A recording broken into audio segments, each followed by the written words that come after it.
அவங்க வரைக்கும் விட மாட்டேன்றாங்க. ரொம்ப மிருகத்தனமா சைக்கோத்தனமா அவங்கள வன்புணர்வு செஞ்சு கொலை பண்ணிட்டு போயிடுறாங்க. ஆனா அவங்களுக்கு தண்டனை ரொம்ப சாதாரணமா ஒரு தூக்கு தண்டனை, அவ்வளவுதான். அது வேண்டாம் எங்களுக்கு. எல்லாரும் போராடுறாங்க பாதிக்கப்பட்டவங்களுக்காக. அந்த போராடுறவங்க முன்னிலையில, சமூகத்தோடைய முன்னிலையில அவங்களுடைய பிறப்புறுப்பு அறுக்கப்பட்டு தண்டனை மிக கொடூரமாக இருக்கணும். புரியுதுங்களா? தண்டனைகள் கடுமையாக இருந்தால்தான் குற்றங்கள் குறையும். எனக்கு சின்ன வயசுல இருந்து நான் ஒரே ஒரு இதுவை மட்டும் தான் என் மனசுல ஓடிட்டு இருக்குமே.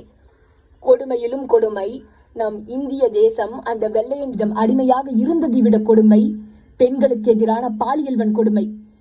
புரியுதுங்களா?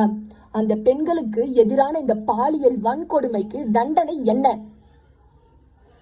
திருப்பி திருப்பி நான் சொல்றேன், அந்த கருப்பு துணியை போட்டு தூக்குல போடுற தண்டனை வேண்டாம் எங்களுக்கு. தண்டனை கடுமையாக்கப்படணும்.